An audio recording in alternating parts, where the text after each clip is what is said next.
أناجي الحق في ليل بهيم أصدق النجوى وأدعو الله من قلب سليم يطلب التقوى أناجي الحق في ليل بهيم أصدق النجوى وأدعو الله من قلب سليم يطلب التقوى. Assalamu alaikum wa rahmatullahi wa barakatuh. Ahlan wa sahlan wa marhaban bikum, and welcome to Perspective on ITV. My name is Faizel Patel, and inshallah I will touch on some of the stories making local, national and international headlines. You are welcome to interact with me by sharing your comments, feedback and views. Mail me on faisal@itvnetworks.tv. Send me a tweet on @Faizel14, or alternatively post your comments on Facebook/Faisal Patel. Coming up in tonight's show, we look at Islamophobia rife and prevalent in the world. President Jacob Zuma granted leave to appeal in spy tapes saga, and some other stories making headlines. Islamophobia has reared its ugly head once again. We live in a society where Islamic principles are mocked at, and in some cases, places of worship are desecrated. Muslims are very tolerant, but the hurt nevertheless in your heart reverberates when someone else insults Islam. It's very, very difficult to come to terms with this. Have you experienced Islamophobia? How did you feel? Were you hurt? How did you vent your anger? Let's take one case. Police in Quebec's Saguenay region are investigating after a masjid in Chicoutimi was sprayed with what appears to be pig's blood. Now, can you imagine that? The pig is desecrated, it is filthy, it is despised by Islam, yet this incident took place. Masjid officials have not filed a complaint, but police call the incident a heinous act. Indeed, it is a heinous act, which is totally terrible. Now, a person by the name of Mustafa El Ayoubi, who is in charge of the masjid called Mosquée de Saguenay, says he does not believe Quebec should be judged by this individual act. It doesn't even deserve a response. I remember last week we were speaking about Terry Jones burning the Quran, and Mirza Jawar Beg also said that certain publicity stunts like the burning of the Quran doesn't deserve a publicity stunt. But we need to also vent our anger, but in a very benevolent way. So no one has claimed responsibility for the vandalism, but a letter was left at the masjid. Now this is very, very terrible, denouncing Islam and telling supporters to assimilate or go home. So that's what's happening at the moment. This letter was sent to the masjid in Saguenay, in Radio Canada, to Radio Canada rather, saying that this mosque has been baptized with fresh pig's blood from Quebec. So this is a terrible incident. Islamophobia is prevalent, especially in this place and all around the world. But we speaking about one particular incident, and I'm sure it has touched a lot of people's hearts as well when Islam gets desecrated. Police say they have not yet analyzed the red liquid found on the masjid and letters to determine whether it is in fact pig blood. But whether it is pig blood or not, the whole act of going to such an extent to do that, even desecrating the masjid, whether it's pig blood or not, the whole fact that you destroy the masjid is just a terrible act on its own. This incident comes at a time when Quebec's government is introducing a controversial secular charter. Now, this is where we come to the point. This is where it is where we understand why this has been done. And this has been done because the charter will ban the wearing of the hijab or the religious clothing and symbols. Now remember, France got the same thing that's happening at the moment. France banned the hijab. Certain ladies or Islamic women or Muslim women were fined for wearing the hijab. And one Good Samaritan says, for every lady that wears the hijab, he will pay the fine. So this is where it's coming in Quebec, in Saguenay as well. Samer Majzoub, the president of the Canadian Muslim Forum, said he is certain there is a link between this incident and the political climate surrounding the proposed charter. Clearly, the government of Quebec is intending to deny a segment of Quebecers the human right of the expression of religion, either by their dress or the expression of values. So Saguenay's mayor, Jean Tremblay, says he believes this was an isolated act contaminated by fanatics and not representative of his community.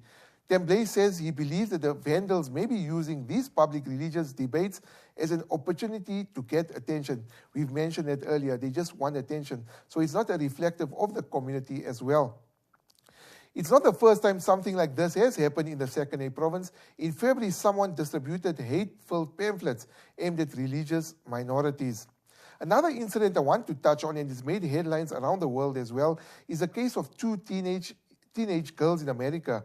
The two teenage Muslim girls claim they were allegedly beaten for no apparent reason and had their hijabs or Muslim headscarf ripped off by New York Police Department officials in a Bronx park. Now, these two girls, 12-year-old Lamise Chapman and 14-year-old Kalia Wilson, say they were playing handball in the park near their home in the Lester Peterson houses in Mott Haven in the Bronx when police approached them and asked them to leave as the park was closed. The girls said police followed them and one grabbed Kalia from behind in a chokehold, wrestling her to the ground. This is the New York Police Department. Lamise said she told the cop to get off her sister, and the officer's female partner threw Lamise to the ground. So it's clearly abuse here on this part by the New York Police Department. As they lay on the ground, the girls said the cops ripped off their hijabs. Now, we must also a distinction between hijabs. In South Africa, hijab could mean a niqab, and in America, it normally refers to the headscarf. They didn't say anything, this according to the girl. They keep saying, we're 14 years old. What are you people doing? We are not bad girls. We're just here into the park to play. When their 15-year-old brother, Shatik Wilson, saw the police straddling and assaulting his sisters from the window, he ran to their aid and he asked them, why are my sisters being in handcuffs? What are they doing? What did they do wrong? You know, this is another case of Islamophobia, so we need to support these two kids. And he slammed him also to the floor. Jonathan Harris, now here's another incident, an 18-year-old college student, not a Muslim, he, as a good Samaritan, came to the girls' assistance when he heard them screaming and ran to the park to help them. And what the police did on this case is truly, truly shocking. He started recording the incident. He took his cell phone out, he started recording the incident while the police officers were on top Lamise. According to Harris, the one officer told him, come here, you little, and I'm not going to say that because it's quite vulgar. He actually swore him, and he says, you like recording. Now, for fear that they might use the recording to implicate the officers and might get into trouble and, lay charges. So Harris said he sprinted towards a nearby building, but was caught and thrown to the ground, getting pepper sprayed. So that's what's happening at the moment. And they punched him. I mean, they really assaulted him as well. So the police, however, now they've got a different story. And isn't it always the case sometimes as well, where it's he said, she said. So they, however, have painted a wholly different picture. They say the officers told the kids to leave the park.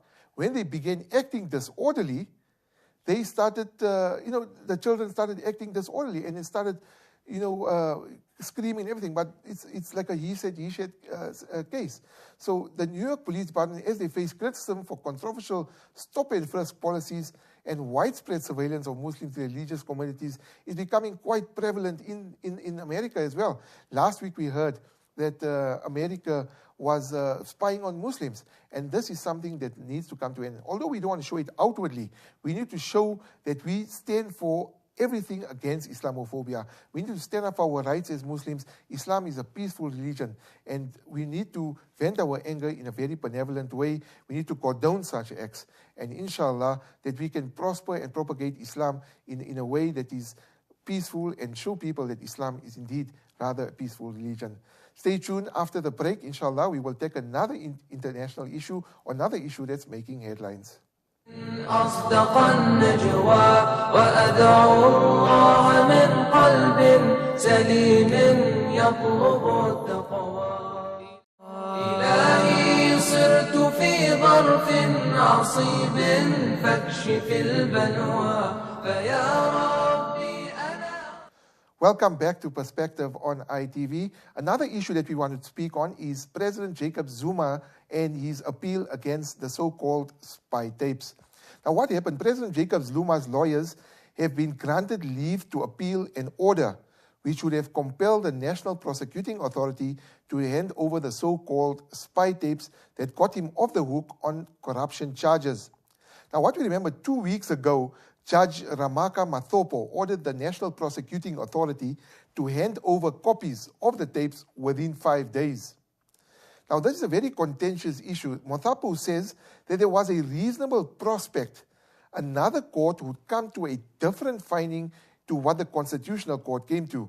He said, and I quote, "Due to the fact that there are different interpretations contended for by the parties, in my view, it is a matter which requires the Supreme Court of Appeal to finally decide the correct interpretation."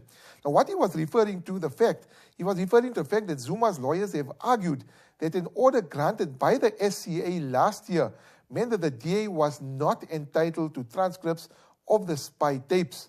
The SCA argued that the NPA needed to file a so-called reduced record, which would include all material related to its decision to drop corruption charges against Zuma, but excluding his personal representations made to the National Prosecuting Authority.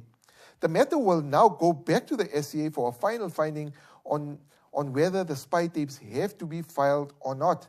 In arguments before the court, the DA's lawyers insisted that no matter how much Advocate J. Kemp stands on his head, this is a colloquialism they used, no matter how much he stands on his head, the spy tapes could not form part of Zuma's confidential disclosures to the NPA.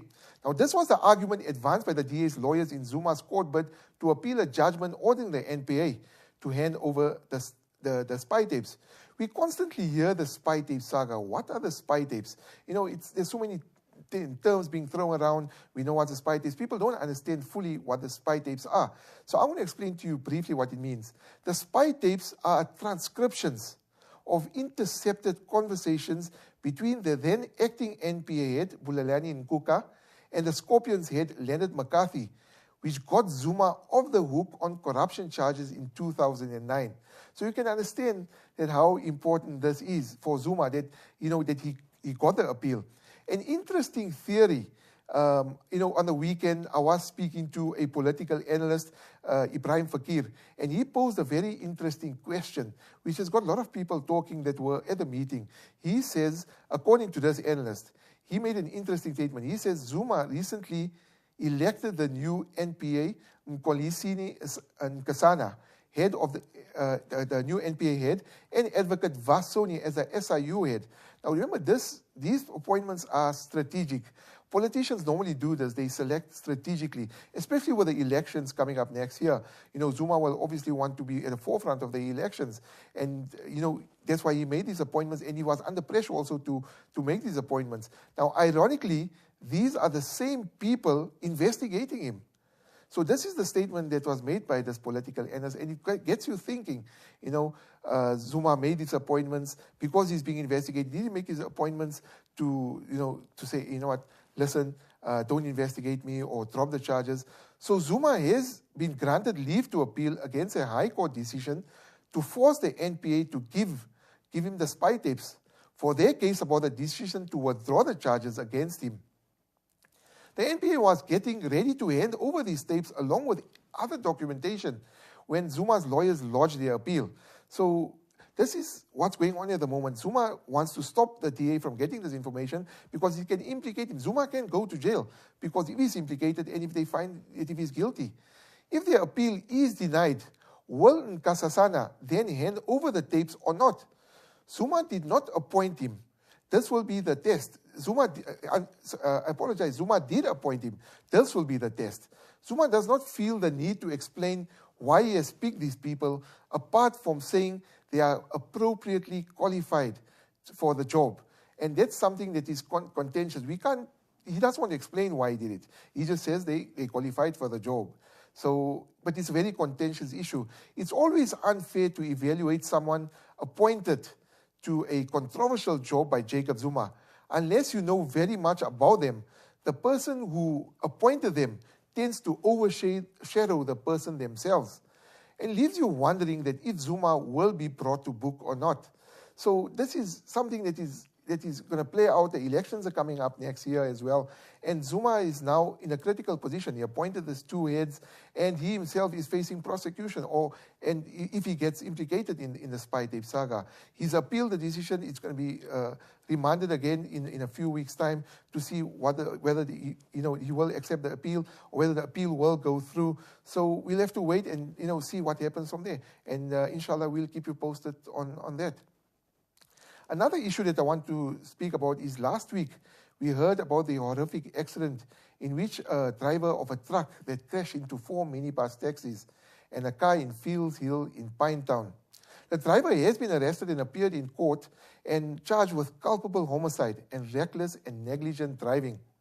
The details of the accident are still being investigated, so we cannot draw any conclusions at this stage. Have you seen the video footage? It is very, very, very scary. It is horrifically scary, if you want to put it this way. It is on YouTube, so I suggest you go have a look at it, and you'll see how traumatizing it is for the person that watches it, not only for the person that watches it, but also for the people that might have been. They didn't know that this was coming. Political parties were saddened and shocked by the deaths of 27 people in an accident on Fields Hill.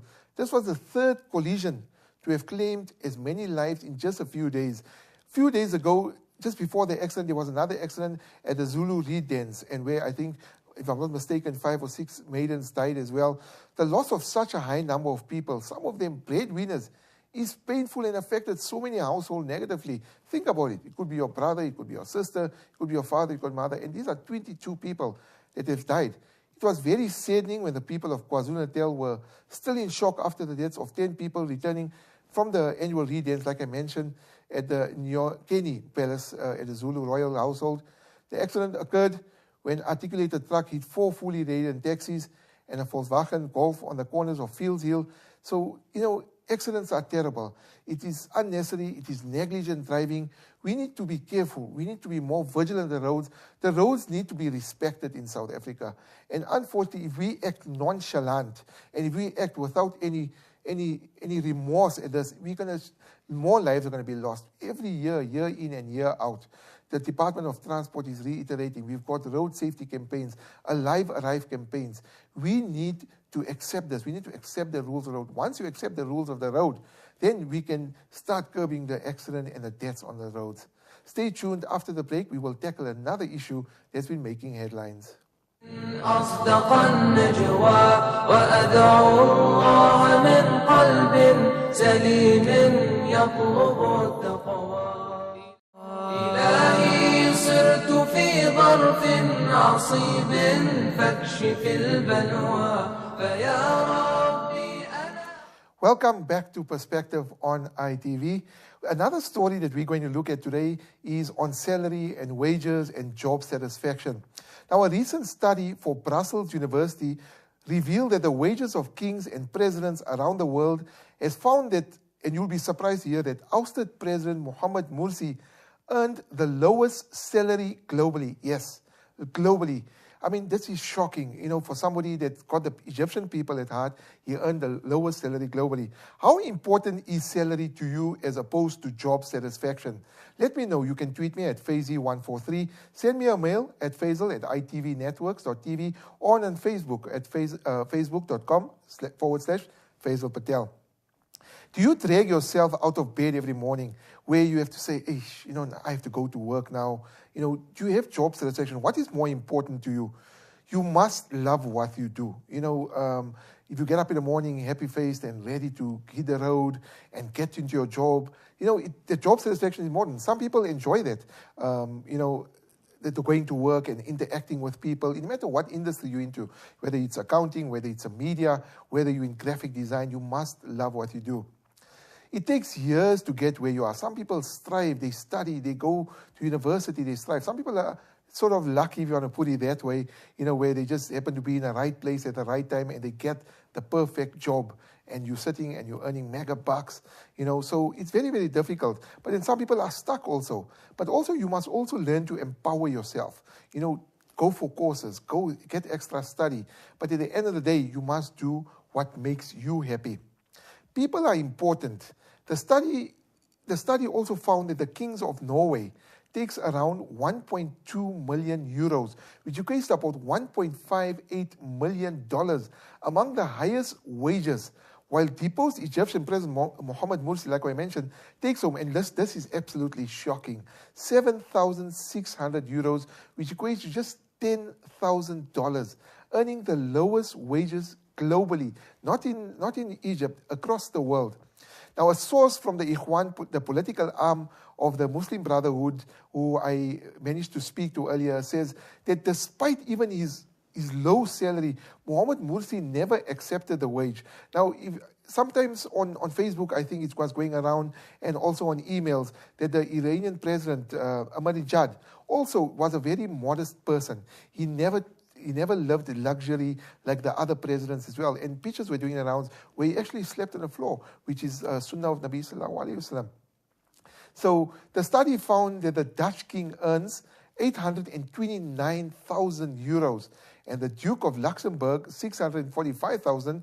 Meanwhile, the US President Barack Obama, who's always in the news, takes home 355,000 euros. And the German Prime Minister, 277,000. So these are big buck earners, you know. Arab kings now, they are the top of the list. The Arab kings are the highest salaried around the world. For example, the study shows that the Saudi king takes home 1.5 million euros, which equates to about $2 million as a monthly salary, annually totaling around $1 billion US. Now, according to the study conducted by Herman Mattheogis from Brussels University, which is the first of its kind, the Russian president earns $115,000 a year, the Philippines president $24,000, and the Turkish president $13,000 per month. So it's contentious. You know, it's very unethical to discuss salary with people. It's easier to describe your job description, but at the end of the day, you need to ask yourself, you know, what is, especially if you're president, what is your agenda? Do you want to serve the people?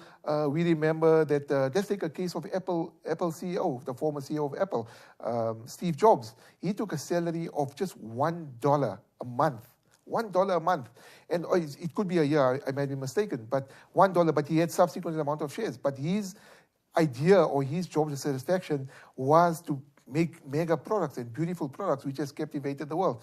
In comparison, in the survey, the Prime Minister of Iraq earns $3 million a year. That is according to the MEM survey that was done at Brussels University. So you need to ask yourself, let me know what you think, as opposed to job satisfaction, as opposed to salary. What do you think? Is job satisfaction more important to you as opposed to salary? Or, you know, what is your ideal job? Are you happy in your job? Do you drag yourselves out? You can mail me on Faizel at itvnetworks.tv. Alternatively, you can tweet me at Faizel143 or drop me a comment on Facebook at /Faizel Patel. Now, a little technology segment that I want to bring into the show is to highlight some of the technology that has been going around the world. Some people are sometimes not aware of the leaps in technology that's been made. Now, this is one very contentious one. We know the battle between Samsung and Apple has been going at it recently. The new iPhone 5, I think the S is coming out soon, or the 5C, they're calling it. The Samsung S04 just got launched. There's a mini launch. Now, Samsung, on one hand, the mythical Samsung, has beaten the mythical Apple to the iWatch. Yes, you heard right, the iWatch, to the punch by officially revealing the long-rumored Galaxy Gear smartwatch. It launched it at a technology show. Now, this particular watch is just no ordinary watch. It is packed with enough tech to make your everyday wristwatch hide in shame, unless you're using a very expensive watch. But I was mentioning to somebody this week as well that, I hope the watch is not too big so it looks like a little Kong, or you have like a wall watch on your hand. So basically, Samsung launched this watch. They beat Apple to it. Samsung is hoping that the Galaxy Gear will invade people's wrists worldwide from the day it is released. So I think they're going to hopefully release it during the festive period. We'll get to that a little later. Let's take a look at what goodies Samsung has packed into the Galaxy Gear. The Galaxy Gear is thankfully not a bulking behemoth it was made out to be, if it is in its early prototype that lacks, but there's no denying it is a hefty bit of kit to strap. Like I said, it mustn't be too big and just stand out. It'll land in an array of colors from plain black to sporty orange and even rose gold, for the ladies. So, it's not just for the guys. I mean, the ladies also want to be into the tech gear. So rose gold for the ladies, that's something that's new, that's come out as well. Its metal housing proudly shows off 4 screws with a 1.63-inch 3x20 by 320 Super AMOLED display housed in the middle. So it's got one of the best screens compared to like the S04 as well. A metal buckle and a rubber strap, finish of the gear's construction. Despite its size, the gear is lighter than it looks. And I don't know if you've seen the videos, but there's videos doing on YouTube as well. You can search for it as well. That it was solidly put together through its chunky, like diver's tool, rather than a svelte dress watch. While we know that the flexible display definitely wasn't on the cards, we're hoping that the Gear 2.0, if there will be a second version, featuring a futuristic bendy display to outdone some of the bulk. So it has an 800 mega processor, 512 megs of RAM. From the video above, if you see it on YouTube, Samsung irons out any software bugs that might, put it into a different league, that like Apple had initially the antenna gate, as they call it. It's got a lot of apps, like a fitness app. While there will be over 70 gear apps at launch, you can only load 10 think-party apps, so there's certain limitations as well. The launch apps include eBay, MyFitnessPal as well, and then Tripit just to enhance it. It's got a multi-mic microphone, was S-voice, so to record alarm, drafting messages as well. So a non-removable 5 mega battery as well, which is for a day's use. So it's a nice watch, but it's something that you're going to have to decide. It's probably an acquired date. There are enough things to charge the battery night during pre-apps. The Galaxy Gear, now this is the part where we come to, will be launched in more than 140 countries around the world from the 25th of September. And get this, for a whopping $300. Too much money? It's up to you. I think, I'll stick to my dress watch and not going to walk around with a watch that's bigger than the size of your hand. We've come to the end of another edition of Perspective on ITV. Jazakallah for watching. Join me again next week, inshallah, where we unpack news that's making local, national, and international headlines. You are welcome to forward me your comments or feedback. Mail me at Faizel@itvnetworks.tv. Tweet me on @Faizi143 or post a comment on facebook.com/Faizel Patel. From myself, Faizel Patel, and the team here at ITV, fi amanillah, assalamu alaikum wa rahmatullahi wa barakatuh. أناجي الحق في ليل بهيم أصدق النجوى وأدعو الله من قلب سليم يطلب التقوى أناجي الحق في ليل بهيم أصدق النجوى وأدعو الله من قلب سليم يطلب التقوى صرت في ظرف عصيب فاكشف البلوى فيا ربي أنا عبد لرد الضيم لا يقوى